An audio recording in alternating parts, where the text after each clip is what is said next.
Hello everyone, welcome back to my YouTube channel ಮನೆ ಅಡುಗೆ 18. ನಾನು ಇವತ್ತು ಮಾಡ್ತಿರೋ ರೆಸಿಪಿ ಮಾವಿನಕಾಯಿ ಚಿತ್ರಾನ್ನ ಮಾಡ್ತಾಯಿದ್ದೀನಿ. ಯುಗಾದಿ ಅಲ್ವಾ, ಸೊ ಹೆಂಗಿದ್ರು ಮಾವಿನಕಾಯಿ ಸಿಗುತ್ತೆ. ಹಾಗಾಗಿ ಚಿತ್ರಾನ್ನ ಮಾಡ್ತಾಯಿದ್ದೀನಿ. ಫಸ್ಟ್ ಇವಾಗ ಒಂದು ಬಾಣಲಿಗೆ ಆಯಿಲ್ ಹಾಕ್ಕೊಳ್ತಾ ಇದ್ದೀನಿ. ಆಯಿಲ್ ಬಿಸಿ ಆದಮೇಲೆ ಸಾಸಿವೆ, ಜೀರಿಗೆ ಮತ್ತು ಮೆಣಸಿನ್ಕಾಯಿನ ಹಾಕ್ಕೊಂಡು ಫಸ್ಟು ಫ್ರೈ ಮಾಡ್ಕೊಳ್ಬೇಕು ನಿಧಾನಕ್ಕೆ. ಜಾಸ್ತಿ ಹೈ ಫ್ಲೇಮಲ್ಲಿ ಮಾಡ್ಕೋಬೇಡಿ, ಲೋ ಫ್ಲೇಮಲ್ಲೇ ಸ್ವಲ್ಪ ಫ್ರೈ ಮಾಡ್ಕೊಳ್ಳಿ.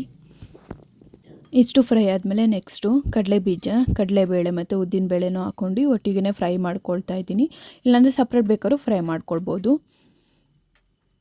ಸ್ವಲ್ಪ ಗೋಲ್ಡನ್ ಕಲರ್ ಬರೋ ತನಕ ಫ್ರೈ ಮಾಡಿಕೊಂಡ್ರೆ ಸಾಕು. ಇವಾಗ ಕರ್ಬೇವಿನ ಸೊಪ್ಪು ಮತ್ತು ಬೆಳ್ಳುಳ್ಳಿನ ಹಾಕ್ಕೊಳ್ತಿದ್ದೀನಿ. ಬೆಳ್ಳುಳ್ಳಿನ ಪೇಸ್ಟ್ ಮಾಡ್ಕೊಂಡಿಲ್ಲ, ಹಾಗೆ ಚಾಪ್ಸ್ ಮಾಡ್ಕೊಂಡು ಹಾಕ್ಕೊಂಡಿರೋದು. ನೆಕ್ಸ್ಟು ಈರುಳ್ಳಿನ ಹಾಕ್ಕೊಳ್ತಾ ಇದ್ದೀನಿ. ಹಾಕ್ಕೊಂಡ್ಬಿಟ್ಟು ಇವಾಗ ಒಟ್ಟಿಗೆ ಫ್ರೈ ಮಾಡ್ಕೊಳ್ತೀನಿ.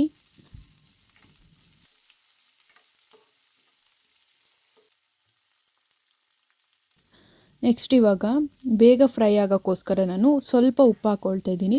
ಉಪ್ಪು ಹಾಕೋದ್ರಿಂದ ಜಾಸ್ತಿ ಬೇಗ ಫ್ರೈ ಆಗುತ್ತೆ, ಲೇಟಾಗಿ ಏನು ಫ್ರೈ ಆಗೋಲ್ಲ. ಅದಕ್ಕೆ ಉಪ್ಪು ಹಾಕ್ಕೊಳ್ಬೇಕು ಸ್ವಲ್ಪ. ಇಷ್ಟು ಎಲ್ಲ ಫ್ರೈ ಆದಮೇಲೆ ನಾನಿವಾಗ ಅರಿಶಿನ ಪುಡಿ ಹಾಕ್ಕೊಳ್ತಾ ಇದ್ದೀನಿ.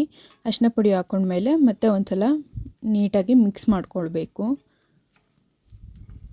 ಇವಾಗ ನಾನು ತುರಿದಿರೋ ಮಾವಿನಕಾಯಿ ಹಾಕ್ಕೊಳ್ತಿದ್ದೀನಿ. ಆಲ್ಮೋಸ್ಟ್ ಒಂದಷ್ಟು ಹಾಕ್ಕೊಂಡಿದ್ದೀನಿ ನಾನು ಮಾವಿನಕಾಯಿನ. ನೀವು ಕಟ್ ಮಾಡಿ ಎಲ್ಲ ಹಾಕ್ಕೊಳ್ಬೇಡಿ, ಯಾಕಂದರೆ ಕಟ್ ಮಾಡಿ ಹಾಕಿದರೆ ಮಾವಿನಕಾಯಿ ಆಗಾಗ್ಗೆ ಸಿಗುತ್ತೆ ಬಾಯಿಗೆ ತಿನ್ನಬೇಕಾದ್ರೆ, ಆವಾಗ ಮಾವಿನಕಾಯಿ ಇನ್ನೂ ಹುಳಿ ಅನಿಸುತ್ತೆ. ಸೊ ಹಾಗಾಗಿ ತುರಿದು ಹಾಕ್ಕೊಂಡ್ರೆ ಮಾವಿನಕಾಯಿ ಹುಳಿ ಆಗೋಲ್ಲ, ಚೆನ್ನಾಗಿರುತ್ತೆ ತಿನ್ನೋಕ್ಕೆ.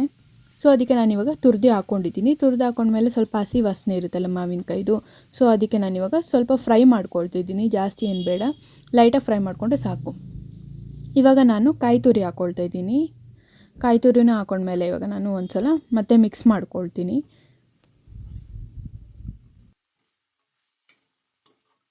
ಇವಾಗ ನಾನು ನಿಂಬೆಹಣ್ಣು ರಸನ ಹಿಂಡ್ಕೊಳ್ತಾ ಇದ್ದೀನಿ. ನೀವು ಬೇಕಾದರೆ ಹಾಕ್ಕೊಳ್ಬೋದು, ಇಲ್ಲಾಂದರೆ ಸ್ಕಿಪ್ ಮಾಡ್ಬೋದು.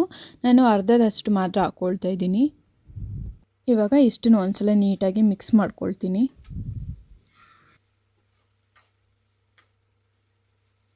ಇವಾಗ 1 ಇಲ್ಲಾಂದರೆ 2 ಸ್ಪೂನಷ್ಟು ಇವಾಗಲೂ ಉಪ್ಪು ಹಾಕ್ಕೊಳ್ಬೋದು.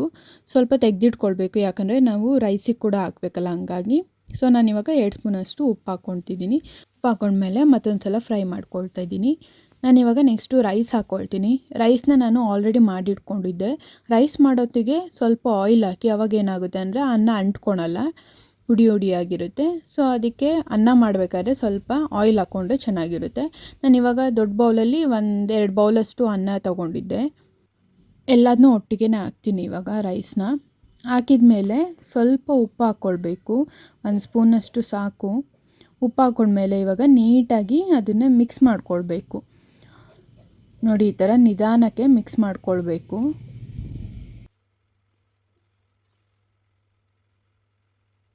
ನಿಧಾನಕ್ಕೆ ಮಿಕ್ಸ್ ಮಾಡ್ಕೊಳ್ತಾ ಬನ್ನಿ. ಮಿಕ್ಸ್ ಮಾಡ್ಕೊಂಡ್ಮೇಲೆ ನಾನಿವಾಗ ಗಾರ್ನಿಷ್ಗೋಸ್ಕರ ಕೊತ್ತಂಬರಿ ಸೊಪ್ಪನ್ನ ಹಾಕ್ಕೊಳ್ತಾ ಇದ್ದೀನಿ.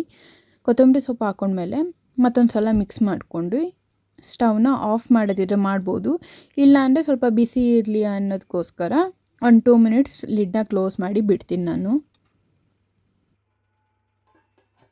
ಚಿತ್ರಾನ್ನ ಆಲ್ರೆಡಿ ರೆಡಿಯಾಗಿದೆ. Thank you so much for watching. Like ಮಾಡಿ, ಶೇರ್ ಮಾಡಿ, ಕಮೆಂಟ್ ಮಾಡಿ, ಹಾಗೆ ಸಬ್ಸ್ಕ್ರೈಬ್ ಮಾಡೋದನ್ನ ಮರಿಬೇಡಿ. Thank you.